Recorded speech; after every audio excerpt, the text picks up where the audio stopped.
Pre-RMO 2019 3 marks question. Let R denotes the circular region in xy plane bounded by circle x square plus y square equal to 36. Circle का centre origin पे है और circle का radius 6 है, ये मैंने बना लिया है.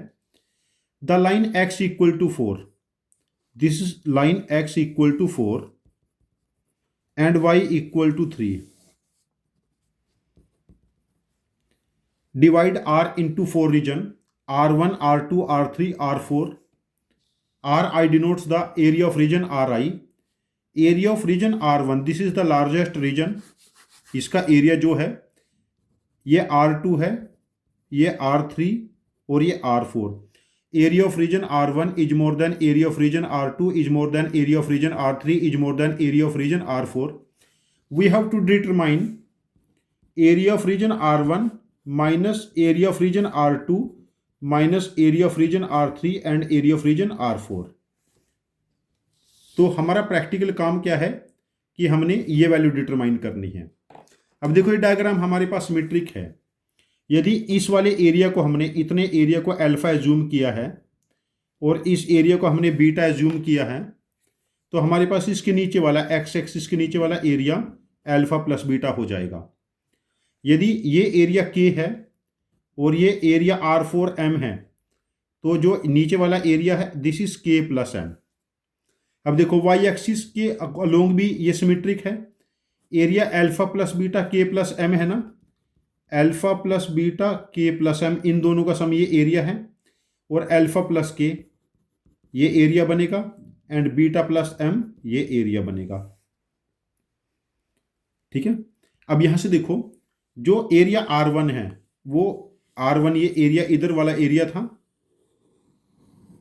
अच्छा देखो ना, beta plus m alpha plus k जितना ऊपर है उतना ही नीचे है, दोनों तरफ से सिमेट्रिक हो गया ना. ये R1 क्या बना, देखो इन चारों का सम जिसको मैंने अभी सर्कल किया है, देखो इन चारों का सम क्या है, alpha plus beta plus k plus M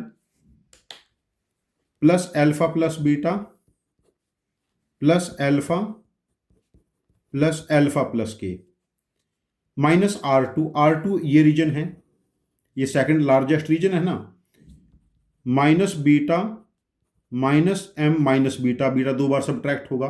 फिर R3 ये रीजन है इधर वाला, minus k minus m and plus R4, this is plus M.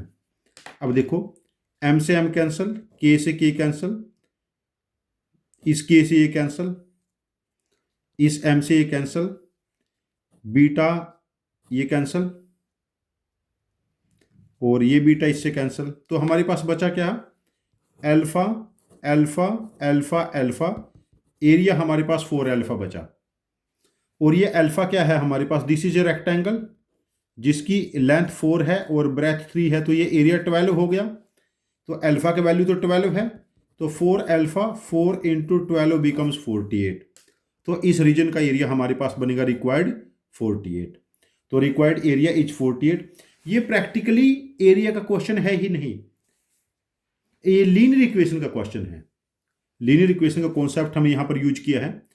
यदि आपके पास इस क्वेश्चन का कोई डिफरेंट इफिशिएंट सॉल्यूशन है जो मेरे सॉल्यूशन से ज़्यादा इफिशिएंट है, तो प्लीज़ अपने लॉजिक को कमेंट बॉक्स में पोस्ट करना. मैं आपके लॉजिक को समझूंगा और इस क्वेश्चन का एक और वीडियो सॉल्यूशन बना के इसको रिपोस्ट करूंगा. ये चैनल हम सब की लर्निंग के लिए है. Thank you very much for joining with us. Happy learning with us.